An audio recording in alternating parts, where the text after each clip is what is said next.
Yo, what is going on, guys? It is Alex with TheCardGuyz here today, and I have a special video for you today. It's kind of a different video. I wanted to go over organizational methods and tips to help you keep your, all your cards straight and keep them in order and organized to where you can get to them easily and where you can help avoid losing cards, help avoid, getting your cards stolen and that sort of stuff. Because in this community, cards lack property right.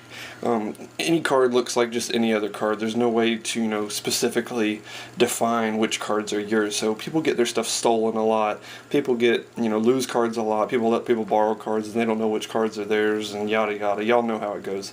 And that's really, really a bad thing in this game because this game is expensive. Let's be honest. If you're anywhere near the meta, you've spent money on this game and you can't afford to let cards go. So that's just wanted to show you the importance of, why you need this stuff before I go into it. So I'll show you my stuff. This is how I organize my stuff. I have not yet to have something stolen from me, crossing my fingers there. And if something has been stolen from me, I don't know about it, but I do keep a pretty good organization of my cards and stuff, so pretty sure nothing's been stolen from me. But anyway, besides that, let me get right into it here. I've got 4 deck boxes here, and then 3 binders, okay? The deck boxes are as follows. I've got 1 deck box for my main deck, right? So, main deck, extra deck, side deck. That's what I take to, when I actually want to play the game. This is what I use. I'll put that to the side. I've got an extra deck. This is just for fun. This is a GOAT format deck. A lot of people like to play GOATs. They say it helps you get you better at the game. It is a fun deck to play, and so I just take that with me, whenever I want to play for fun. It's really cheap cards. I didn't max rarity it or anything like that. It's really cheap. I can afford to lose it. If I lose it, it's not a big deal. But because this is the main big deal. This is where the money is. This is in your main deck. So this is what you don't want to lose. But anyway, I've got that for fun, and then this is something not a lot of people do. I'll tell you what this is. It is just a box of random, extra sleeves, but they're good sleeves. They're not just like miscellaneous sleeves. They're sleeves that specifically coordinate with my deck, and they're sleeves that specifically coordinate with what goes in my binder, which I'm about to show you. This is one of the things that I told you most people don't do this, and this is one of my favorite things. If you ever trade with somebody and you get a card, you always have a sleeve to put it in. If you lose a sleeve for your deck, you have a sleeve, to go with it. And it's really, really nice to have. Not a lot of people do it. Highly recommend doing this. This box is just an extra deck that I'm trying to sell or trade or whatever, I just get rid of. That's all that is. It's nice to have, an extra deck box just in case you need one. Say you get a bunch of bulk stuff from somebody and you need to have a deck box to put it in.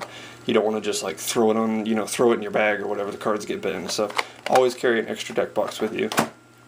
Now for the binders. I have a trade binder, I have a collection binder, and I have a deck building binder is what I call it. These are all very important because you don't want to get your stuff mixed up. Tell me how annoying it is when you come up to somebody and you're like, hey, is this card for trade? And they're like, no, I gotta keep that. And you're like, oh, okay, well, I don't really see much besides, oh, well, maybe this card. Nope, that wasn't enough for trade either. And then you're just like, no, screw you, and then you leave. It's so annoying. Keep your stuff separated, guys. It's so annoying to have to do that, to have to filter through people's cards, knowing that half of them aren't for trade. This is not worth your time, just go to somebody else. So here I'm going to help you avoid having to do that. Have a trade binder, and just put all your trade stuff in it. Don't ever put anything in it that's not for trade, okay? I can't stress that enough. It's so annoying to have to deal with somebody that has stuff in there that's not for trade. Collection binder. A collection binder is stuff that you're absolutely 100% dedicated to not getting rid of. I can't stress that enough. A collection binder is not, you just don't get rid of this stuff. For me, I'm doing an Astral Pack collection, and then my first page is my Stardust, original Black Rose. And then I have an original Scrap Dragon I'm trying to get 3 of. So I did the Ultra Ultimate Ghost first edition ones. I wish this came Ghost because that would make it really cool, but anyway, it doesn't. And then the Astral Pack stuff. So I've got 3 of each. The first Ultimates from the first Astral Pack, Flip it through. Second Astral Pack. I'm missing the Spellbook of Powers. Those are really hard to come by. Third Astral Pack. Fourth Astral Pack. Fifth Astral Pack. It works really nicely to do 3 of each because, you know, that's considered a playset, I guess, if you ever need like 3 ultimate dualities or something like that. And then some random Pokemon collection stuff that I have, you know, the old base set cards from when I was little. And then some First Ed ultimate First Ed old cards like Heavy Storm, Imperial Order, Thousand Dragon, you know, just old stuff like that. And then some unlimited old stuff that I just want to keep for collection purposes, like a Time Wizard. Just stuff that you just don't want to get rid of, right? I mean, it's pretty simple. And then this deck collection, or deck building binder. This is my favorite part. I see so many people that don't have this, and it really, really bothers me, because this is the most important thing if you actually want to play the game. Say you are building your deck, and you're like, oh man, I need breakthrough skills, you know. You just come into your binder, and you're like, okay, well, let's go to my traps. Oh, there's my breakthrough skills. Let me just, you know, pull out my breakthrough skills. So basically, this binder is just organized by monsters, traps, spells, extra deck stuff, anything that I'll need to build a deck, or any deck that I think I might build in the future. Now, the importance of this is because, you know, last minute scrambling to find cards, borrow cards, and all that stuff is really, really annoying. It's how cards get lost, it's how cards get stolen. You just don't want to have that problem, okay? So this is how I have mine set up. First page here is just, you know, some, like, you know, effect veilers, ice hands, fire hands, stuff like that that you can just throw into decks. If you were short on cards or whatever, you know, you need something else to throw in. Now let's get into the spells here. Spells, dedicate 1 page to your 1 of spells. Foolish Burial, Dark Hall, Soul Charge, you know, Book of Moon, Dimensional Fissure. Things that you might want to throw into your deck that are just 1 ofs. Now 3 ofs, like Lance, you know, Chalice, anything that you might want to use 3 of, just have 3 of. You know, just keep them in here, don't ever get rid of them. Trade until you get 3 of them, and so you just won't ever need them again. You know, you don't want to ever get in a situation where you're like, oh, I only have 2, or I only have 1, or, you know, it's really bad. So, use your 3 ofs.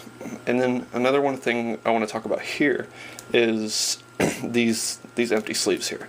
This is just to signify that you have that card somewhere else in your cards. Like, I have 2 of these in my side deck right now. I have 1 of these in my GOAT format deck.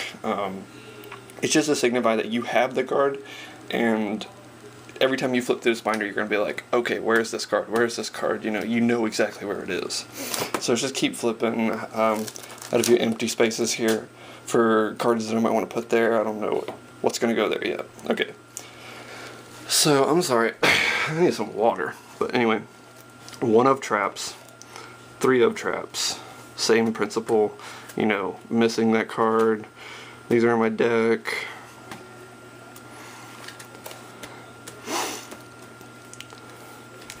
And then a few empty spaces for cards that I might want to put in there for traps.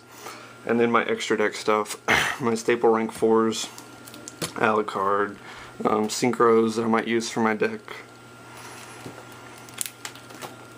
And then after that, I put my deck cores. I'm using Shadalls right now. I have 3 of all of these. I'm not using 3 of all of them, so I put the rest in the binder here and leave these spaces to signify that I have these cards and they're just being used. A deck core that I'm not using, another deck core I'm not using, another deck core I'm not using, and that's it for this binder. Just some extra space back here. But I can't stress enough that it's so important to have this binder. One last thing I wanted to show you is something I recommend that everybody get.